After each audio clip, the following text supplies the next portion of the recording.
En noviembre de 1974, una noticia sorprendió a la gente. Al abrir las páginas de Telegram de Bridgeport, las personas pudieron leer una de las historias más fantásticas, increíbles y aterradoras que se haya publicado en algún medio. Policías, bomberos y cientos de personas afirmaban que dentro de una pequeña casa de Lyndale Street en Bridgeport, Connecticut, se estaban desarrollando todo tipo de manifestaciones fantasmales. Mucho tiempo después, el oficial Joseph Tomek, quien presenció de primera mano todos los hechos que contaré hoy, afirmaría: "Fue hace 40 años y todavía casi no pasa un día sin que piense en ello". Gerald y Laura Goodin eran una joven pareja que buscaban crear una familia en la pequeña propiedad que tras mucho esfuerzo habían podido comprar en Lyndale Street.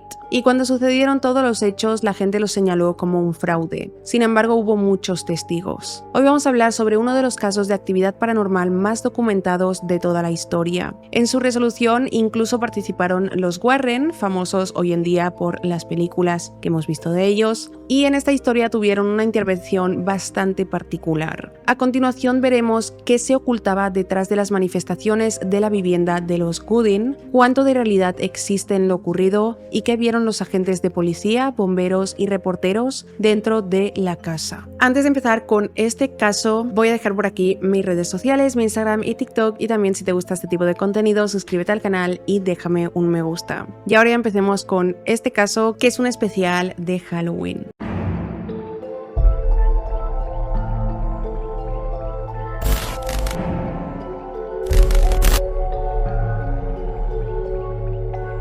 En 1960, Jerry y Laura Goodin se casaron y de inmediato buscaron un lugar donde comenzar su nuevo hogar y crear una familia. Con poco presupuesto que tenían, decidieron adquirir una pequeña construcción que se adaptara al dinero que tenían. De esa manera compraron una casa estilo bungalow, las cuales suelen ser pequeñas viviendas de un solo piso, con porche en la parte frontal, en Bridgeport, Connecticut. Con sus 220 metros cuadrados, la construcción era modesta, pero significaba un paso adelante para los Goodin, quienes veían en ella al inicio de una vida repleta de felicidad. 220 metros cuadrados me parece muy grande como para que digan que era pequeña. Por un tiempo fue así, estuvieron felices. Jerry, quien había crecido rodeado por las creencias católicas, siempre buscó estar en comunión con Dios. Mientras crecía, uno de sus grandes sueños era convertirse en sacerdote, aunque con la llegada de la Gran Depresión debió abandonar ese camino y comenzó a trabajar a una edad muy temprana. Al terminar sus estudios, decidió ingresar a la Fuerza Aérea, donde se convirtió en encargado de mantenimiento, trabajo que ejercería durante las siguientes décadas. Todos aquellos que lo conocieron hablaban de él como una persona amable, generosa, un pilar en su comunidad, alguien con quien era fácil comunicarse y, en definitiva, como un buen amigo para todos. Laura, por el contrario, no era una persona muy extrovertida. Su infancia la pasó en el seno de una familia amorosa nativo-americana, aunque nunca convivió con otros niños, por lo que creció como una niña tímida y tranquila. Aunque parecería que la relación entre ambos no surtiría efecto, al ser dos individuos con personalidades tan diferentes, la verdad es que juntos eran un complemento, y al poco tiempo de mudarse a la casa de Lyndale Street, uno de los más grandes sueños de ambos se hizo realidad. Tuvieron un hijo, al que llamaron Jerry Goodin Jr. El trabajo de Jerry, el padre, les permitía vivir sin grandes lujos, pero cómodamente, y la vida les iba bastante bien. Sin embargo, tiempo después de que Gerard, el hijo, llegara a la vida de los Goodin, uno de los vecinos de la pareja se percató de que el niño no parecía estar del todo bien. Ante los ojos del vecino parecía que el bebé tenía siempre la cabeza agachada, como si le ocurriera algo. Los Goodin se dieron cuenta de que aquello era verdad cuando el vecino se los señaló, y de inmediato la pareja decidió llevarlo a un especialista, quien le diagnosticó parálisis cerebral. En los 6 meses de vida del pequeño, los Goodin habían creado un Edén particular que ahora se tambaleaba. De repente su hijo no estaba bien y no sabían qué hacer en ese momento, pero decidieron que aquello no les iba a vencer. Aunque el cambio que vino después del diagnóstico fue desafiante, la pareja se entregó en cuerpo y alma para brindarle una vida digna a su hijo. Así el pequeño Jerry se convirtió en el centro de la relación. En ningún momento se alejaban de él, y a cualquier lugar donde los Goodin acudían, su hijo estaba con ellos. También se negaron a contratar a una enfermera profesional que los ayudara con la crianza. Su situación económica no era la mejor, y el dinero que ahorraban iba destinado a conseguir todos los recursos que el niño necesitaba. Pese a su condición, todos aquellos que conocieron al hijo de los Goodin aseguraban que era un niño feliz, repleto de vida y siempre con una sonrisa en el rostro. Tras 6 años, en 1967, llegó la tragedia. Sin darse cuenta muy bien cómo, Jerry Jr. contrajo un resfriado, lo que a primera vista parecía algo pasajero, pero comenzó a deteriorar al niño hasta el punto que los Gooding se vieron obligados a llevarlo de emergencias al hospital. Jerry Gooding Jr. murió debido a complicaciones en la sala de un hospital de Connecticut. Perder a su hijo significó para ellos perder una parte de su alma. Durante el entierro, la pareja hizo una foto del ataúd y llevó consigo uno de los ramos de flores artificiales que se encontraban encima del féretro, mientras el cajón que contenía a Jerry Gooding Jr. descendía lentamente hasta su última morada. El padre Grimes, quien había oficializado la ceremonia, se acercó a la pareja y, quizá demostrando menos sensibilidad de la que se esperaba de él, les preguntó si nunca habían pensado en adoptar. Los Gooding no se encontraban preparados para pensar en algo como aquello, sobre todo porque un día después de enterrar a su hijo, Laura tuvo que ir de urgencias al hospital debido a un fuerte dolor en la parte baja del vientre. Los doctores descubrieron que presentaba un tumor en el útero y de inmediato decidieron que lo más sensato sería realizarle una histerectomía. Aquella operación salvó la vida de Laura y la alejó del cáncer, pero también se llevó consigo su capacidad de tener más hijos. Pasaron 6 meses llenos de dolor, de pena para el matrimonio. La pareja visitaba todos los días la tumba de su hijo. Incluso hicieron un pequeño santuario con la foto del ataúd de su hijo en medio de la sala de estar. Conscientes de que no podían seguir por ese camino, la pareja decidió tomar las riendas de su vida. De esa forma se acercaron al padre Grimes y, tras meditarlo mucho, le preguntaron por la posibilidad de adoptar a un niño. La historia de los Gooding era tan conmovedora y los que los conocían sabían que en sus corazones aún existía un gran amor por compartir, que sus vecinos, amigos y familiares se unieron para escribir a las agencias de adopción sobre por qué Laura y Jerry eran la pareja ideal si de adoptar un niño se trataba. En mayo de 1968, tras un sinfín de trámites, los Gooding recibieron una llamada informándoles sobre una niña nativa americana de 4 años que en ese momento vivía en Canadá y que buscaba un hogar urgente. Sin pensárselo 2 veces, viajaron hasta Ontario durante un trayecto de 18 horas para encontrarse con Marcia, la niña. Según las declaraciones de los Gooding, tras el primer encuentro, la niña corrió a sus brazos en el primer momento que los vio y fue amor a primera vista. Marcia venía de una familia constituida por 9 hijos y en la cual se habían presentado casos de negligencia. Incluso se reportó que la pequeña estuvo amarrada por un largo tiempo a una silla. Su herencia nativoamericana fue algo que atrajo mucho la atención de Laura, ya que ella también había sido criada en esa cultura. La agencia de adopción vio que los Gooding eran la mejor opción. De inmediato se trasladaron hasta el pequeño bungalow de los Gooding con la niña y, pese al poco espacio con el que contaban, Jerry puso todo su empeño y convirtió un armario de la habitación principal en un dormitorio independiente para Marcia. Jerry y Laura adoraban a su nueva hija, pero debido a su experiencia previa con su hijo, quien había fallecido, no se sentían seguros bajo ninguna circunstancia. Les daba miedo que lo que le pasó a su hijo también le pudiera suceder a Marcia.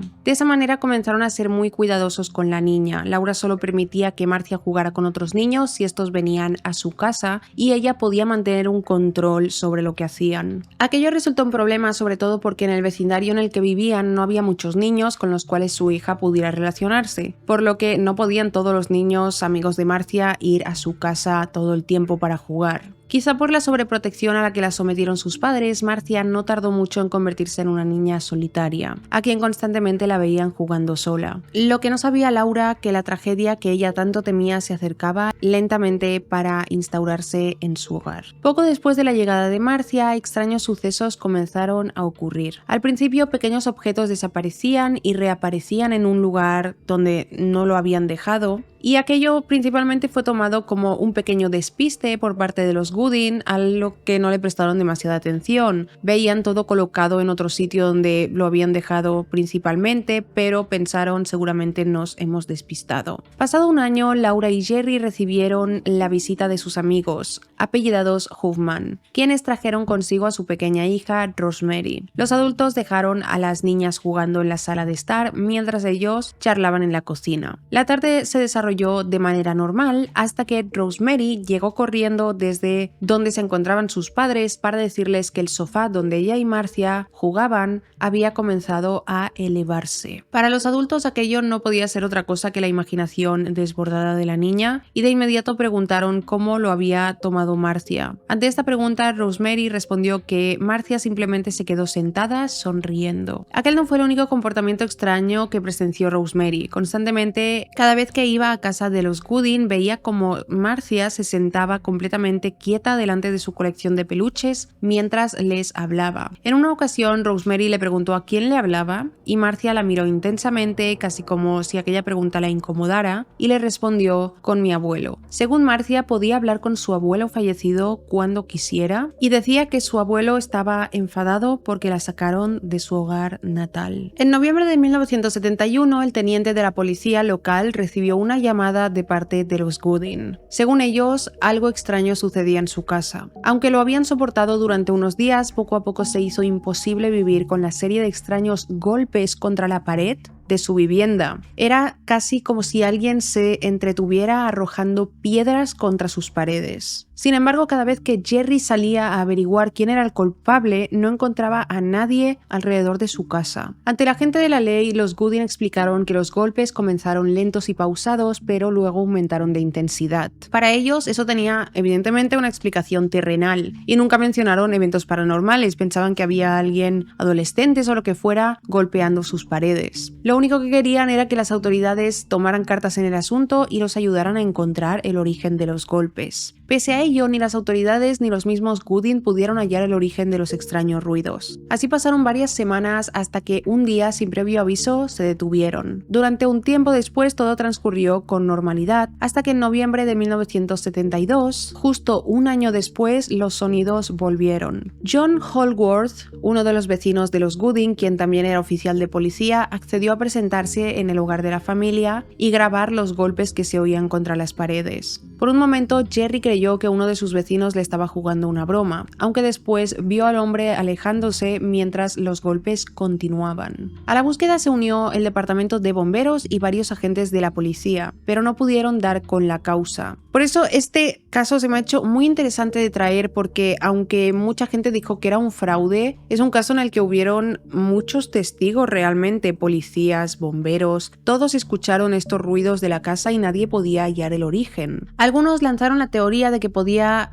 una construcción cercana ser la razón de que se escucharan esos golpes. Sin embargo, eso fue descartado de inmediato. No había ninguna construcción cerca y los golpes sonaban en las paredes de la casa. Poco después los ruidos se detuvieron tal como habían llegado, tan misteriosamente como habían llegado y como un año anterior. Pasó otro año y otro noviembre llegó, y con él los ruidos aparecieron de nuevo. Los Gooding comenzaron a notar que había ocasiones en las que parecía que los sonidos no provenían de la parte de afuera de la casa, sino que se originaban desde dentro de las mismas paredes. Los años pasaron y nadie pudo dar una explicación plausible a estos ruidos, y mientras Marcia comenzó a sufrir problemas en la escuela. Debido a su personalidad retraída, los niños comenzaron a burlarse de ella. Y tras un ataque, niños que atacaron a Marcia, esta se vio obligada a tener que usar un aparato ortopédico en la espalda. Y esto generó dos resultados. Marcia debió quedarse en casa hasta que se recuperara, y sobre todo los Gooding, firmes en su decisión de cuidar a su hija, decidieron que no iría más a la escuela. Desde ese momento la pequeña comenzó a recibir clases en casa. Si bien la decisión no era definitiva, al menos por una temporada, los Gooding la mantendrían alejada de otros niños. Fue en ese preciso momento cuando las cosas comenzaron a empeorar. Todo empezó de la manera menos esperada. Una noche de otoño, mientras los golpes en las paredes seguían acosándolos, Laura escuchó 3 golpes en la puerta de la entrada. De inmediato se levantó para ir a ver quién era, quizá uno de sus vecinos, quizá algún policía, en busca de descubrir el misterio de los golpes. Sin embargo, al abrir la puerta, notó que no había nadie allí. Aunque era extraño, quizás se había confundido con alguno de los golpes en la pared, por lo que decidió no prestarle demasiada atención. Pese a ello, antes de cerrar la puerta, notó que en el suelo del porche había una serie de huellas dejadas por un calzado húmedo. Lo más extraño de todo esto es que durante aquellos días no había llovido y toda la ciudad se mantenía completamente seca, pero las huellas puertas eran húmedas. Tras ese incidente, las cosas extrañas comenzaron a escalar. Los Goody reportaron que las puertas se abrían solas, también que algunas veces las sillas de la cocina cambiaban de lugar. En una ocasión, mientras Jerry ingresaba a una de las habitaciones, pudo ver algo muy parecido a una mano apoyada contra el cristal de la ventana. Aquello lo aterró, no por la posibilidad de que una persona estuviera intentando ingresar a su casa, sino porque luego testificó bajo juramento que la mano no se sustentaba de ningún brazo. O sea, era una mano, solo una mano sin brazo. El 21 de noviembre de 1974, los Gooding se encontraban reunidos junto a la familia de John Holsworth, el vecino, compartiendo la cena, cuando de repente escucharon un fuerte golpe acompañado del ruido de cristales rompiéndose. Todos se percataron del fuerte sonido, el cual provenía de la habitación principal, y de inmediato corrieron para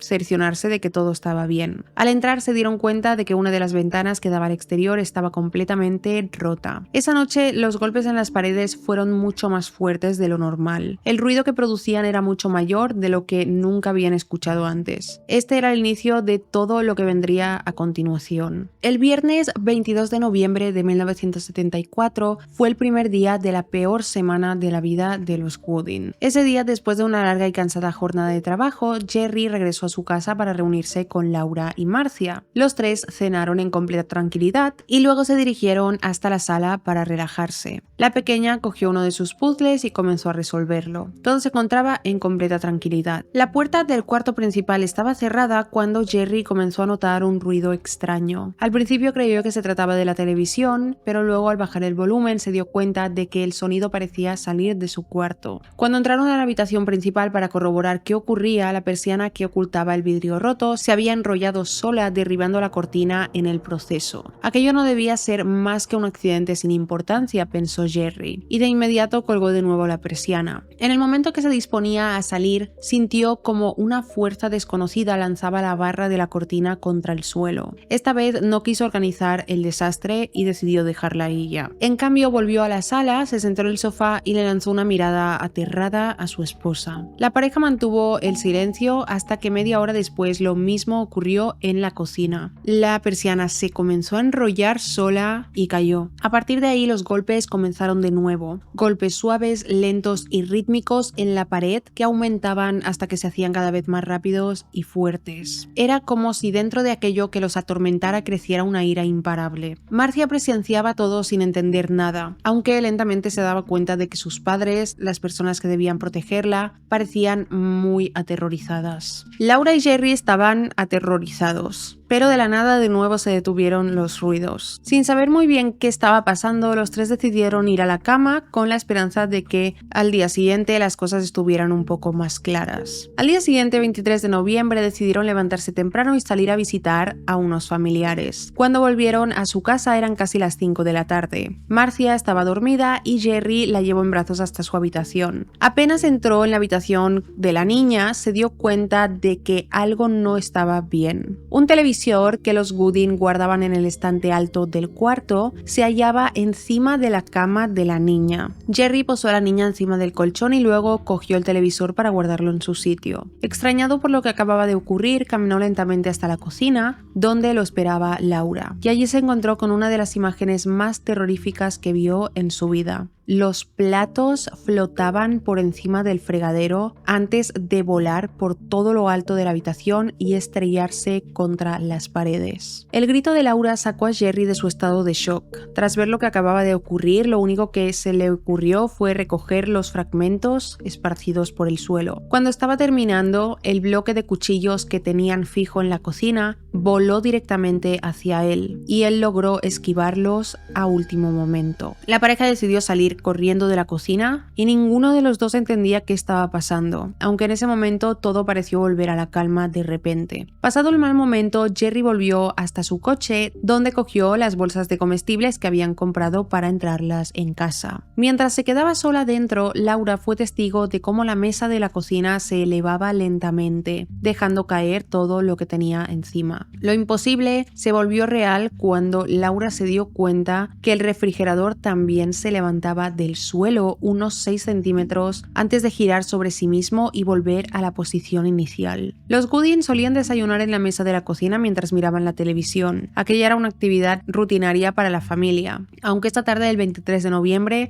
Laura vio como aquel aparato que los reunía mientras desayunaban se elevaba hasta caer sobre uno de sus pies. El grito que lanzó desde dentro de la casa alarmó a Jerry, quien al instante ingresó para ver qué estaba pasando. Ella en ese momento intentaba quitarse el televisor de encima del pie y tras sacárselo de encima Jerry se lo vendó. En ese punto ya estaban empezando a pensar que lo que estaba sucediendo se trataba de algo paranormal. Durante la noche de ese día Jerry volvió a la cocina, todo parecía en calma, aunque sin saber muy bien por qué, sintió que alguien lo estaba vigilando. Sus ojos se posaron en una de las esquinas vacías. Él miró por la cocina mirando las esquinas porque sentía que lo observaban desde una esquina, pero no había nadie. De nuevo en ese instante la mesa comenzó a moverse, casi como alguien la estuviera intentando levantar. Asustado, apagó la luz y volvió junto a su familia en la sala de estar. La noche continuó tranquila hasta que llegó la hora de ir a dormir. Jerry se encontraba afeitándose en el baño cuando escuchó a la pequeña Marcia lanzar un grito desgarrador. Sin pensárselo dos veces corrió hasta la habitación de la niña solo para encontrar que el televisor que él mismo había acomodado durante la tarde había caído sobre la cama de su hija, aterrizando sobre su tobillo. Aterrados por todo lo que vivieron ese día, la familia decidió quedarse despierta hasta tarde, mirando la televisión en la sala de estar. En un momento de la noche, Marcia se levantó para ir al baño y al poco rato Laura y Jerry escucharon sus gritos. Cuando llegaron al baño lo encontraron completamente destrozado. La barra que sostenía la cortina de la ducha se había derribado y casi golpeó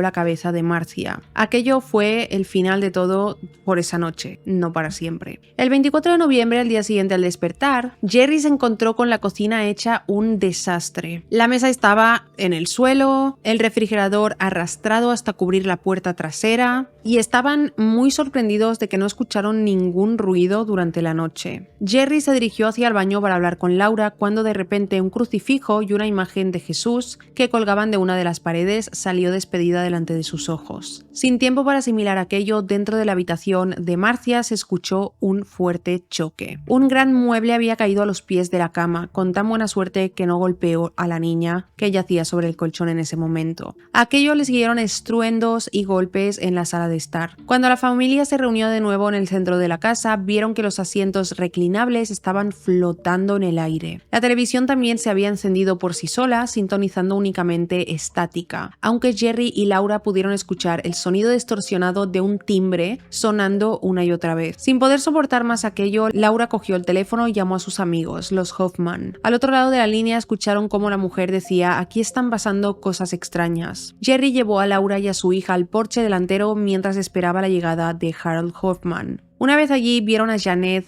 Holsworth, la vecina, paseando a su perro. La niña notó como Laura dejó escapar un grito desgarrador que llamó su atención. Justo antes, Laura había visto cómo el sofá dentro de su casa se elevaba en medio de la sala y caía estrellándose con fuerza. Jerry le pidió a Janet que llamara a su padre, el oficial John Holsworth, quien pronto apareció en la residencia de los Goodin. Jerry, sorprendido por lo que iba a decirle, pero consciente de que era totalmente cierto, le aseguró: "Hay algún tipo de fuerza maligna que está destruyendo nuestra casa". Sin creer nada de lo que su vecino le explicó, John le pidió a la familia que esperara fuera mientras él revisaba el interior de la vivienda. Evidentemente, es que imaginar que vuestros vecinos os dicen que están flotando los muebles por los aires, que se están cayendo las cosas, que hay golpes por todas partes. Nadie se lo va a creer a menos que lo presencie. John, que era oficial de policía, entró solo un momento en la casa de los Goodin. Luego, tras ver todo el desorden en que se encontraba el interior, le preguntó a Jerry qué había ocurrido realmente. Toda la sala estaba en ruinas, los muebles volcados, los platos destrozados. John también se dio cuenta de que todas las habitaciones habían quedado totalmente destruidas. En ese momento, Jerry le gritó a su amigo para que volviera la cabeza y se diera cuenta que el televisor había cambiado de lugar.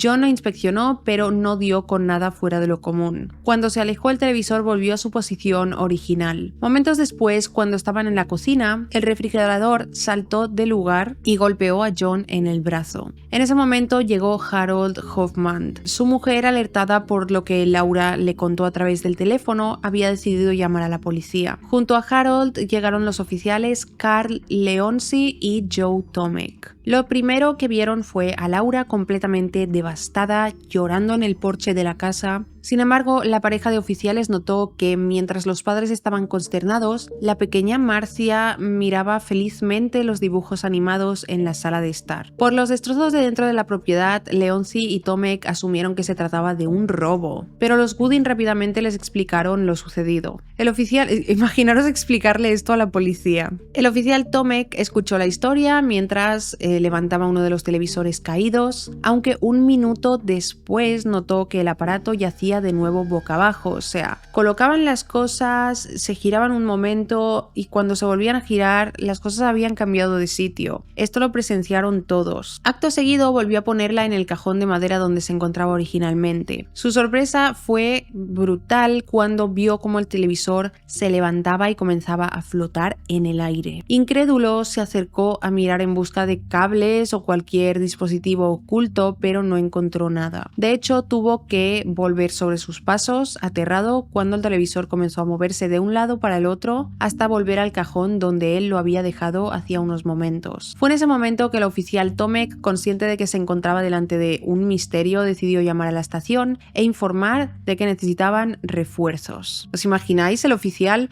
necesitamos refuerzos, y te dicen, ¿por qué? ¿Quién es el atacante? ¿Cuántas personas hay? ¿Están armadas? No hay, son espíritus. Pasado un rato, los oficiales George Wilson y Leroy Lawson llegaron a la casa. Mientras Tomek explicaba lo que había visto, los oficiales fueron testigos de cómo el refrigerador se movía. En sus declaraciones aseguraron lo siguiente: flotó a unos 15 centímetros del suelo y luego cayó. Lo más extraño de todas estas cosas es que en ningún momento generaban sonido. Cuando la nevera se caía no sonaba. Cuando la televisión se daba la vuelta no sonaba, no emitían ruido.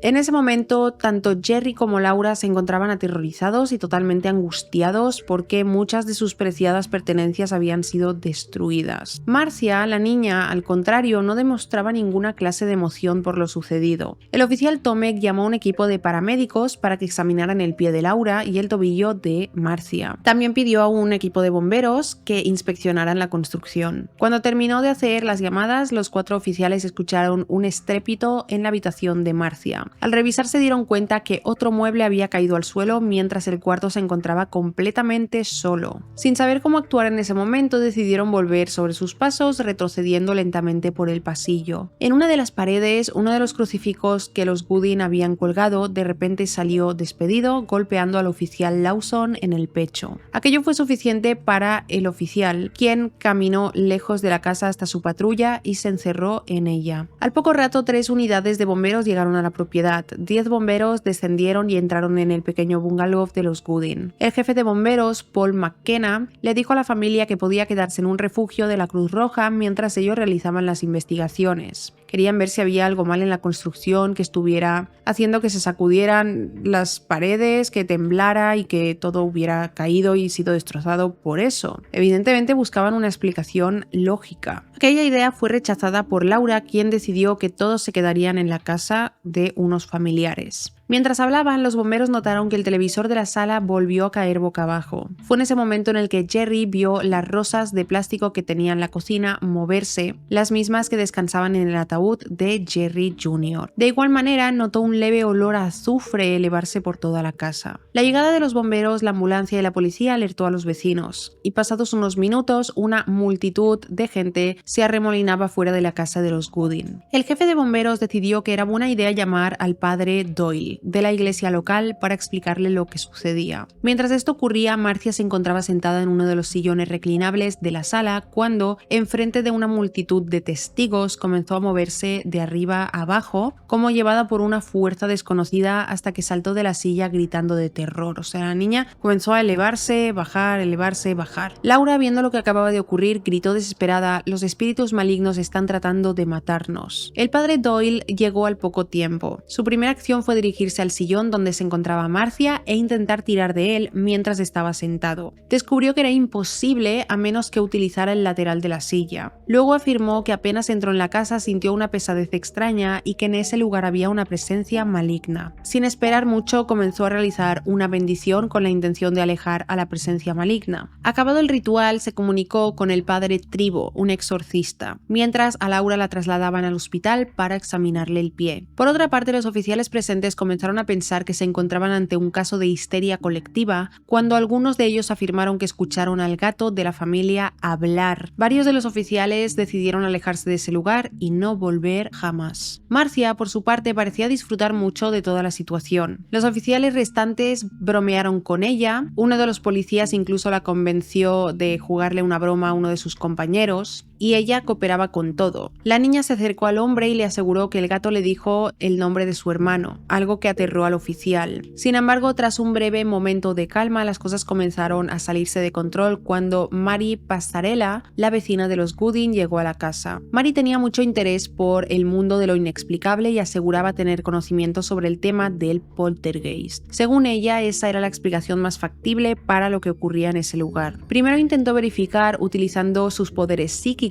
si todo aquello estaba siendo causado por la propia Marcia. Al no encontrar respuesta, decidió llamar a una pareja de expertos a los cuales había visto en una conferencia y quienes seguramente sentirían interés por este caso. Sus nombres: Ed y Lorraine Warren. Los Warren llegaron al poco tiempo en compañía del padre Bill y un seminarista de 21 años llamado Paul Eno. Casi al mismo momento, Barbara Carter, la tutora de Marcia, también llegó al lugar. Ella se había dado cuenta de lo ocurrido en casa de los Gooding y acudió para conocer el estado de la pequeña.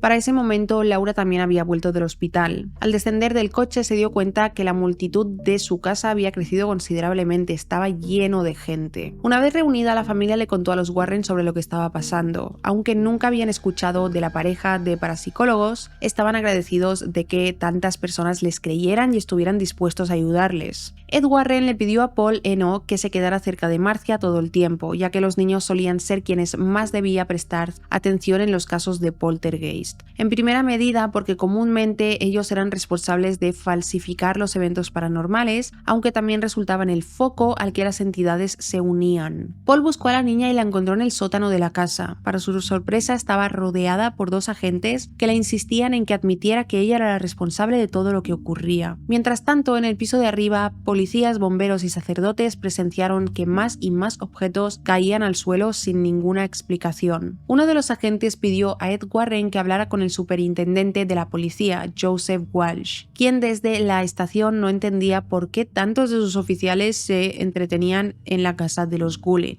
Mientras Ed Warren intentaba explicar a través del teléfono lo sucedido, todos los presentes vieron como Marcia, sentada en una de las sillas de la sala, se elevaba hacia el techo y luego caía contra el suelo. Esto hizo que la pequeña se golpeara la cabeza. Fueron necesarios 2 hombres para poder levantar y poner en su lugar el sillón que hacía un momento se elevaba sobre ellos. Los objetos seguían cayendo a su alrededor, ruidos extraños se escuchaban en la puerta delantera y de nuevo comenzaron los golpes en las paredes. Los bomberos comprobaron los cimientos, el sótano, las columnas e incluso las ventanas, pero no encontraron ningún fallo en la propiedad que fuera el causante de estos golpes. Cerca de la casa de los Gooding se encontraba el hospital St. Vincent, que en ese momento se hallaba haciendo reformas, pero concluyeron que aquello nada tenía que ver con lo ocurrido en la vivienda de Jerry y Laura. Del mismo modo, inspectores de plomería y electricidad intentaron descubrir qué ocurría, pero no dieron con ninguna respuesta. Aunque no encontraron la falla, fueron testigos de cómo el refrigerador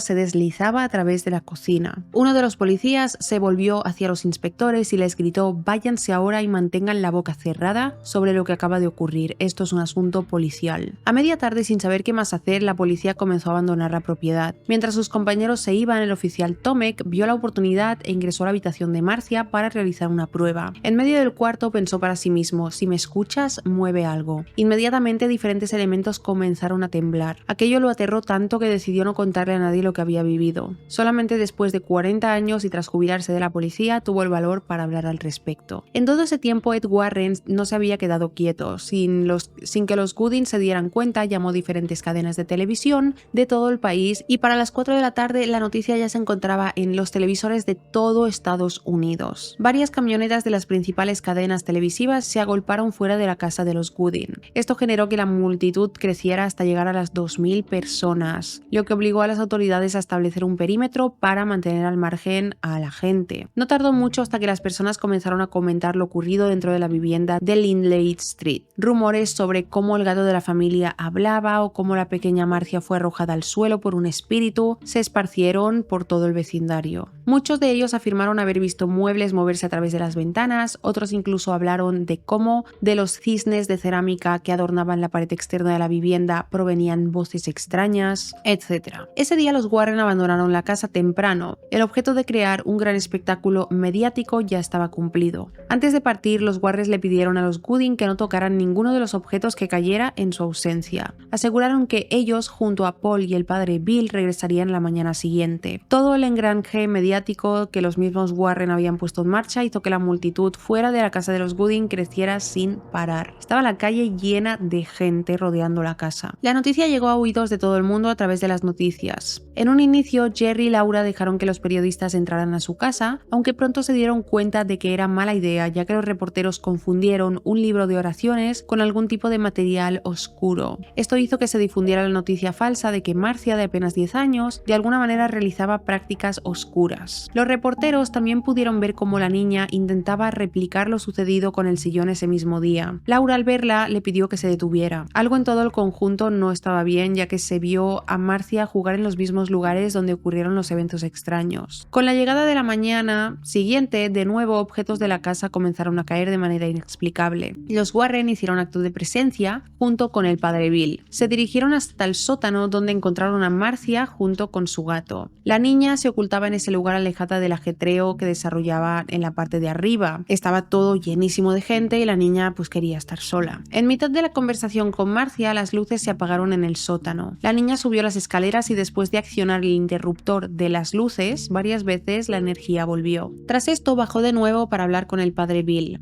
En ese momento una varilla salió disparada en dirección al padre, quien se salvó de salir herido por poco. Tiempo después el clérigo aseguraría que sintió que el metal salió disparado en su dirección como si se tratara de un arma de fuego. Poco después Marcia dejó a los dos hombres solos con Sam, el gato. Al subir de nuevo, Ed Warren afirmó que tras quedarse solo en el sótano escuchó decir al gato "Jingle Bells". Esto es muy gracioso que el gato dijera Jingle Bells. Aunque es verdad que muchas personas escucharon a Sam, el gato, hablar en varias ocasiones, también es cierto en cada una de ellas que Marcia lo sostenía en alto. Así que aquello pudo hacer que los testigos se confundieran pensando que la voz de la pequeña pertenecía al gato y en realidad era ella que se ponía al gato así, diciendo Jingle Bells. Otros afirmaron haber escuchado voces alrededor de la casa, incluido aquellos entre la multitud, quienes testificaron que voces guturales provenían de los cisnes de cerámica. Es posible que se escucharan voces y que el gato estuviera cerca, lo que llevó a algunos a afirmar que Sam era la fuente de estas voces. Lorraine Warren entró en la cocina después de aquello, afirmando que sentía náuseas mientras caminaba por la propiedad. Fue en ese preciso momento en que Paul notó que aparecía una quemadura en la muñeca de Lorraine. Él le pidió de inmediato que saliera de la casa. Según él, esa era la única manera que podría mantenerse a salvo. Aunque en ese momento no se supo la causa, la quemadura de la muñeca de Lorraine fue real e incluso los Gooding fueron testigos de ello. Esa noche los Warren se quedaron hasta tarde para que todos los pudieran ver en las noticias de las 11. Se reportó que a lo largo de la madrugada los muebles continuaron moviéndose por toda la casa, tanto si había testigos como si no. El televisor de nuevo fue fuente de dolores, ya que mientras intentaban averiguar qué pasaba, este cayó encima de la pierna de Paul, propinándole un profundo corte. Tal como lo indicó Ed, Paul no se separó de Marcia en todo el tiempo que estuvo en el lugar. Casi al instante la pequeña se convirtió en fuente de sus preocupaciones y parecía preocupado por su seguridad. Para Ed era posible que aquello que rondaba la casa se ensañara con la pequeña y buscara poseerla. A la mañana siguiente la multitud fuera de la casa estaba alcanzando un nivel de intensidad nunca antes visto. La policía se vio obligada a exigirle a todos los que estaban allí que demostraran que vivían en la calle Lindley, de lo contrario debían desalojar el lugar. El padre Bill recibió una llamada de parte de Laura Gooding donde le contaba que la destrucción de su casa había llegado a ser total. Ed Warren junto al padre decidieron llamar a la iglesia para solicitar un exorcismo, pero la iglesia no parecía interesada en involucrarse en ese caso en particular. El lunes, Jerry tuvo que volver a trabajar, donde recibió todo tipo de burlas por parte de sus colegas, de sus compañeros de trabajo, quienes lo acusaban de querer atraer la atención. Obviamente todo el mundo pensaba que esto era un fraude, o sea, estaba saliendo por las noticias por todas partes y imaginarlo simplemente, que salga que una casa está poseída, embrujada, no sé qué. Claro, Jerry fue a su trabajo y todos sus compañeros estaban en plan que solo querían atención, que solo querían dinero, etc. De repente su lugar de trabajo se había vuelto hostil. Su casa era un lugar donde no se podía estar y los alrededores se encontraban rodeados de personas que lo miraban a él y a su familia como si fueran animales de zoológico, y tampoco estaba bien en el trabajo. Los Gooding no podían entender cómo ellos, que eran personas normales y que ni siquiera creían en fantasmas, podían estar pasando por esa situación. Los Warren, que al principio estaban allí para ayudar, pronto se convirtieron en una fuente de especulaciones, tanto para los espectadores como para la prensa. Comenzaron a difundirse rumores de que le estaban dando a la familia dulces mezclados con drogas para provocarles alucinaciones, y al terminar ese lunes la actividad pareció calmarse un poco, al contrario de la multitud, que comenzó a golpear las puertas y ventanas buscando la atención de los Gooding. Un reportero de Bridgeport Post fue recibido por la familia. Él pudo ver de primera mano la actividad que se estaba desarrollando dentro de la casa. La tarde del martes, aparentemente, la familia pudo ver sus primeros fenómenos visuales concretos. Laura, Paul y Marcia se encontraban jugando al Monopoly cuando una niebla amarilla comenzó a formarse a su alrededor en la sala de estar.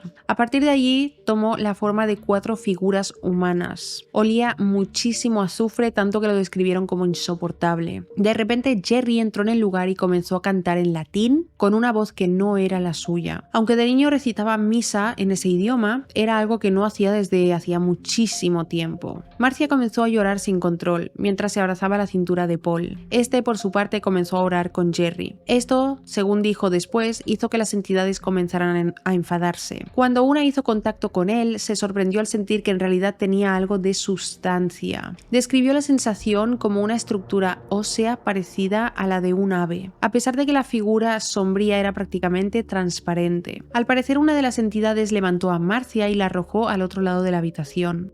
Gritó a la familia que saliera de inmediato de ese lugar y todos abandonaron la casa sin mirar atrás. Al salir se encontraron perdidos entre la multitud de espectadores confundidos. Esa noche el padre Bill regresó a la casa para bendecirla una vez más. Mientras realizaba el ritual en el sótano, tanto el padre como los Warren afirmaron haber visto una figura hecha de sombras escondida en los rincones oscuros de la habitación. Estaban seguros que el ser poseía algo muy parecido a cuernos en la parte superior de su cabeza. Esto fue algo que no quisieron compartir con los dueños de la casa. Más tarde, a la casa llegaron 2 reporteros de la estación de radio WNAB, aparentemente invitados por Ed Warren. Sin embargo, tuvieron que esperar hasta medianoche, momento en que la actividad volvió a comenzar. Una mesa cayó en medio de la sala mientras los reporteros estaban en la cocina. De nuevo, los testigos reportaron objetos moviéndose a sus espaldas. Las flores de plástico se balanceaban como si alguien las rozara. Marcia, una vez más sentada en uno de los sillones reclinables, fue movida con fuerza hacia atrás y hacia adelante. Los reporteros se convencieron de que algo como aquello no podía ser parte del acto de una niña de 10 años. No obstante, la pareja de periodistas se percató de que tras cada ataque de la entidad, Marcia parecía extrañamente tranquila, como si la actividad paranormal fuera parte de su rutina. Más tarde, Jerry le dijo a su hija que se fuera a la cama y mientras ella se preparaba para ir, fue arrojada hacia atrás a través de la habitación, estrellándose contra una pared. Mientras todos se apresuraban a ver cómo estaba la niña, uno de los reporteros aseguró haber oído al gato decir «ayuda». Tras ello, la actividad continuó.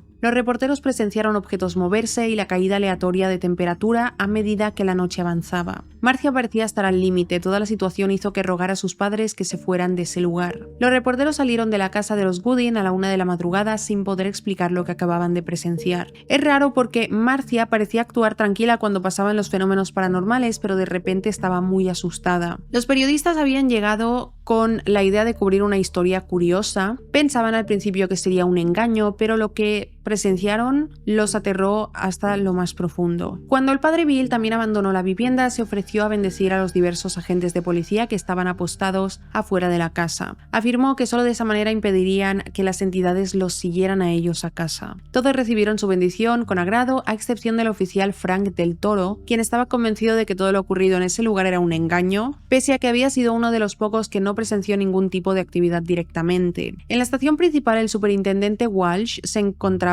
cansado. Después de varios días de caos en la casa de los Gooding, decidió que era momento de recuperar el control de la situación. Tras eso, el oficial Mike Costello, quien trabajaba en el control de las multitudes durante esa noche, fue abordado por Jerry Gooding, visiblemente conmocionado. Según Jerry, la sala de estar había sido destrozada de nuevo y ahora todo el suelo estaba cubierto por vidrios rotos. Costello corrió rápidamente a la casa. Una vez dentro, fue testigo de cómo Marcia se sentaba en uno de los sillones reclinables y comenzaba a moverlo de un lado para otro. Laura le pidió a su hija que no hiciera tonterías. Luego la niña se dirigió al baño y fue entonces cuando un nuevo golpe sonó en el cuarto en el que se encontraba la pequeña. El oficial comenzó a sospechar de Marcia. Al poco rato llegaron otros dos oficiales, entre ellos Frank del Toro, quien era escéptico a toda esta situación. Mientras hablaban en la sala, Costello vio cómo Marcia empujaba el televisor con el pie. Este se movió solo unos centímetros, lo suficientes para golpear la pierna de Jerry. El padre de la niña no se dio cuenta de lo que hizo su hija y culpó de todo a las fuerzas extrañas, malignas, que estaban acosando a la familia en la casa. Este incidente les hizo comprender a los oficiales que quizá debían hablar más seriamente con Marcia. Del Toro llevó a la niña a un lado y luego, tras una breve conversación, el policía les dijo a todos que la pequeña confesó haber movido la televisión, además de ser ella quien hablaba a través del gato. Es decir,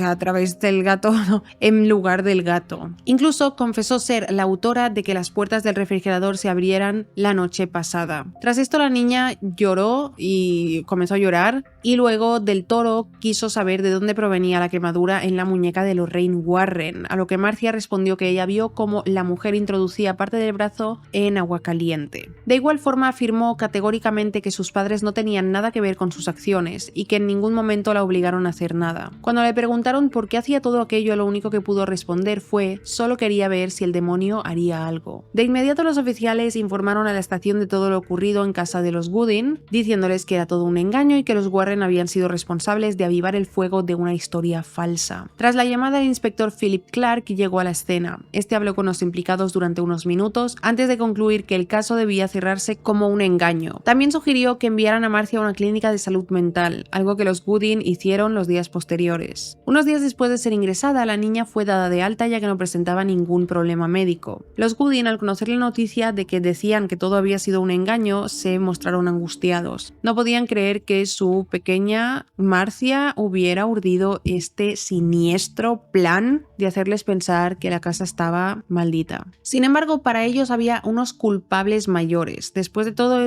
Marcia era una niña pequeña, y dirigieron todo su enfado hacia los Warren. Al saberse la noticia, la pareja de inmediato cortó todo contacto, sobre todo porque se supo que las heridas de Lorraine fueron autoinfligidas. El enfado de los Gooding fue aún mayor cuando se dieron cuenta de que Ed Warren estuvo realizando llamadas a larga distancia durante todo el tiempo que permaneció en su casa. Tras avisarles a los Warren que no querían verlos en su propiedad nunca más, Paul Eno quiso contactar con los Gooding, pero también fue rechazado por ellos. El superintendente Walsh, consciente de que debía dar una versión para acallar el caos mediático que se había creado con todo esto, anunció ante la prensa: no hay fantasmas en Bridgeport, fueron víctimas del poder de la sugestión, incluso algunos de mis propios hombres fueron engañados. Tras estas declaraciones, anunció que los Warren debían mantenerse alejados de la familia Gooding y de Bridgeport. Jerry, consciente de lo que podía pasar con su hija ahora que se conocía la verdad, decidió defenderla públicamente. Lo mismo hicieron algunos policías que presenciaron todo lo que ocurrió en la vivienda de los Gooding. En una publicación en la prensa señalaron que en ocasiones Marcia ni siquiera estaba en la sala cuando ocurrieron los eventos. Con ello solo lograron avivar el interés de las personas, y la multitud fuera de Lindley Street se hizo aún mayor de nuevo. No obstante, los Los Gooding aseguraron a todos los que había afuera que la actividad se había detenido, por lo tanto ellos se fueron retirando poco a poco. Llegando el día de Acción de Gracias, los Gooding decidieron pasarlo fuera de casa. Al regresar a su vivienda se dieron cuenta que varios elementos de la decoración se encontraban cambiados. Más tarde esa noche, Jerry comenzó a sentir un leve olor a humo. Porque a todo esto, claro, si Marcia había hecho algunas de estas cosas,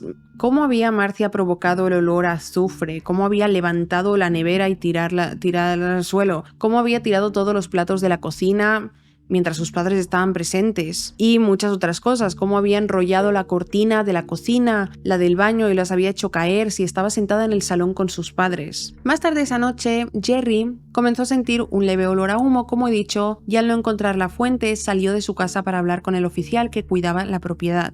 El policía revisó alrededor desde la casa y encontró a una pareja de hombres intentando prenderle fuego. Los dos sujetos fueron apresados y acusados de intento de homicidio. En su defensa dijeron que intentaban liberar la casa del mal que había infectado el vecindario. En diciembre de ese año la actividad continuó. Los agentes de policía aún vigilaban la casa, controlando a las personas que continuaban reuniéndose en el lugar. El oficial Simons, quien ingresó a la vivienda el 10 de diciembre, afirmó que vio múltiples objetos moviéndose sin que Marcia estuviera presente. El 14 de diciembre, luego de pasar la noche con sus familiares, los Gooding regresaron a casa solo para encontrarse con todas sus decoraciones completamente destrozadas. Ese año incluso Jerry llegó a instalar el árbol de Navidad dentro de un balde repleto de cemento para que nadie pudiera hacerlo caer. El 16 de diciembre una persona desconocida se pondría en contacto con los Gooding. Boyce Batty, experimentado investigador paranormal, les ofreció su ayuda. Para ese momento la actividad era tal que la familia se veía obligada a pasar la noche fuera de casa. Batty fue bienvenido y el 18 de diciembre llegó a la propiedad acompañado de Jerry Solfbin y Keith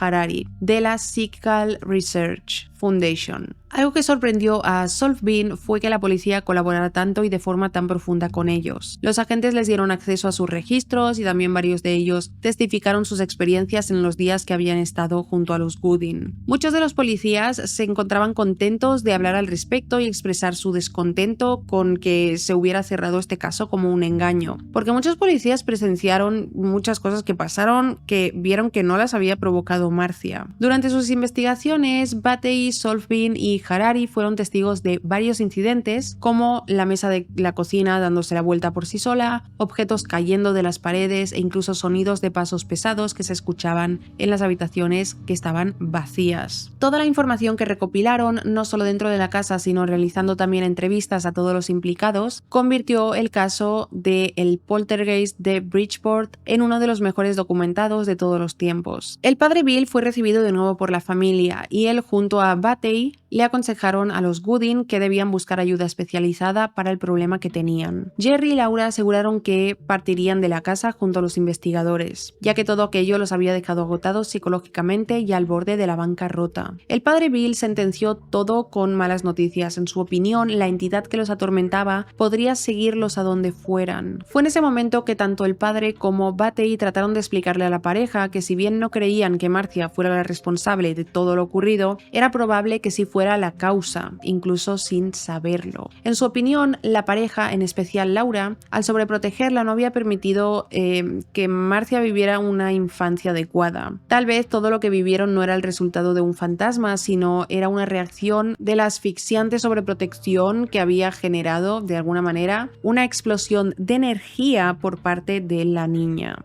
Mucho se habló sobre el por qué los Gooding habían creado este teatro absurdo. Algunos aseguraron que lo único que querían era un rédito monetario, aunque la realidad fue que de todo ello Jerry y Laura no sacaron nada, solo el ridículo público y grandes daños en su propia casa. De hecho, la pareja invirtió mucho dinero en un abogado con el objetivo de que se repararan los daños que se habían causado a su nombre y al de su hija. El abogado sugirió que podrían ganar dinero a través de las entrevistas a diferentes medios, pero la pareja lo rechazó. Jerry, en cambio, aceptó una entrevista gratuita con la WNAB, donde reiteró que Marcia no era la responsable de lo sucedido en su casa. A partir de ese momento, la familia no volvió a hablar de lo ocurrido e incluso le advirtieron a los Warren que no podían utilizar su caso en ninguna de sus conferencias. El abogado también les envió las facturas telefónicas a Ed Warren y este se vio obligado a pagar aquellas llamadas a la prensa. Pese a que los Gooding intentaron vender por todos los medios la casa que tenían en Lindale Street, no pudieron encontrar un comprador debido a su reputación. Al no poder conseguirlo, decidieron permanecer en el lugar. Cuando llegó a la adolescencia, Marcia solía fingir que no recordaba nada de lo ocurrido. Decía que no recordaba todo esto que sucedió cuando era pequeña. Nunca se supo si la actividad continuó durante los años siguientes, ya que los Gooding permanecieron completamente en silencio. Al llegar a la mayoría de edad, Marcia informó a sus padres adoptivos que partiría de casa con rumbo a Canadá en busca de su familia biológica. Aquello rompió el corazón de Laura y Jerry, quienes no tuvieron más opción que aceptar la decisión de su hija. En 1993, Laura murió en un accidente de coche a la edad de 68 años. Jerry murió unos años después de causas naturales. Mientras tanto, de Marcia se sabe que desapareció del ojo público una vez regresó a su país de origen, aunque en años recientes se supo que falleció a la edad de 51 años, y con ella la última implicada directa del misterio del poltergeist de Bridgeport. Esto es todo sobre este caso y quiero que me comentéis qué opináis. Se me hace muy raro todo, hubo muchos testigos, está claro que los Warren quisieron hacer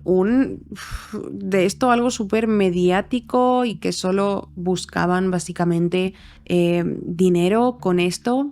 Pero de los Gooding siento lo contrario, de Laura y Jerry siento que ellos no provocaron nada, no sacaron ni un céntimo de todo esto, no aceptaron entrevistas pagadas, decidieron cortar contacto con los Warren cuando supieron que ellos querían hacer un espectáculo y un teatro de todo esto. ¿Y qué opináis de Marcia? A mí se me hace muy curioso que cuando era pequeña y hablaba con los peluches le dijera a su amiga que estaba hablando con su abuelo biológico, quien le decía que estaba enfadado porque la habían sacado de su hogar natal, porque la habían sacado de Canadá, de su familia, y que luego a partir de ese momento comenzara a suceder todo. Me da un poco la sensación de que Marcia hizo algunas de las cosas, como un policía vio evidentemente que empujaba un televisor con el pie, pero siento que estaba como, no sé, igual estaba, como era una niña pequeña, estaba como jugando, ¿no? A todo, igual todo le parecía un juego y decía, ay, se mueven las cosas, pues yo también lo voy a mover para así. No lo sé, dejadme en comentarios qué opináis de toda esta historia. Si queréis ver algún caso más como este, tengo también en el canal el caso de la casa con un portal al infierno, la casa que tenía 200 demonios. Ese también es un caso muy interesante, así que os lo voy a dejar por aquí, por la pantalla o por donde sea. Si os ha parecido interesante e informativo este vídeo, no olvidéis dejar un me gusta, suscribiros al canal. Gracias por ver mi vídeo y nos vemos en el próximo. ¡Chao!